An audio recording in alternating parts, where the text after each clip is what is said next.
Guys. അതെ, ഒരു minute, തുറന്നിട്ടത് ഞാനായി പോയി, അല്ലെങ്കിൽ കാണാറുന്നു. അപ്പൊ വീണ്ടും ഹായ് ഗായ്സ്. സൺഡേ ആയിട്ട് നല്ല മാറ്റി ഒരുങ്ങി ഞങ്ങളൊന്ന് പുറത്തു പോകാൻ പോവാണ്. ട്രാഫിക്കിന്റെ അതിപ്രസരത്തിൽ നമ്മൾ മെട്രോയിലാട്ടോ പോകാൻ ഉദ്ദേശിക്കണേ. പിന്നെ ഞാനും എന്റെ പുയ്യാപ്പിളെ നടന്നു തുടങ്ങിയ മൂപ്പര് ഞാൻ ഒരു ബന്ധമില്ലാത്ത പോലെയാ. കാരണം മൂപ്പർക്ക് ഒടുക്കത്തെ സ്പീഡാണ്, എനിക്കാണെങ്കിൽ ഇല്ലാത്തത് തന്നെ.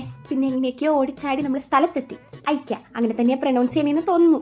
ബാംഗ്ലൂരിലുള്ളവർക്കൊക്കെ ഇത് മിക്കവാറും അറിയായിരിക്കും കേട്ടോ. പക്ഷേ എറണാകുളത്ത് നിന്ന് എനിക്ക് ഇതൊരു പുതിയ കാഴ്ചയായിരുന്നു. സംഗതി ഒരു വീട്ടിലോട്ടുള്ള എല്ലാ സാധനങ്ങളും ഇവിടെ കിട്ടും, പക്ഷെ അതൊരു വീട് പോലെയാ ഇവർ സെറ്റ് ചെയ്തേക്കണേ. കാണാനൊക്കെ നല്ല പൊലിവുണ്ട്. ഇതേ കണ്ടില്ലേ, കൽപ്പര കക്ഷിയല്ല, പണ്ട് കലാമണ്ഡലത്തിൽ നിന്ന് വായിച്ചതാ, പിന്നെ ഇപ്പോഴാ വായിക്കണേ. അപ്പോഴേക്കും വിശ്വസിച്ച. ഇതുകൊണ്ടാണ് സോഷ്യൽ മീഡിയ ഫേക്ക് എന്ന് പറയുന്നത്. ഇത് കൊള്ളാലേ, അങ്ങോട്ടും ഇങ്ങോട്ടും വലിച്ചു കളിക്കാം. പിന്നെ പൊട്ടിക്കണ്ടല്ലോ എന്ന് വിചാരിച്ചിട്ട് ഞാൻ അവിടെ മാറി. കുറെ നേരം നടന്ന് കാല് കഴിച്ചപ്പോ ഞാൻ സൈഡായി. അപ്പൊ ഞാൻ നോക്കുമ്പോ ദേ വരുന്നു ബാബ സുരേഷ്. അയ്യടാ, ഇതിപ്പോ ശിവനായി. അല്ലേലും എന്റെ പുയ്യാപ്പിളക്ക് കുഞ്ഞുങ്ങളുടെ മനസ്സാ, ഉറങ്ങുമ്പോ മാത്രം.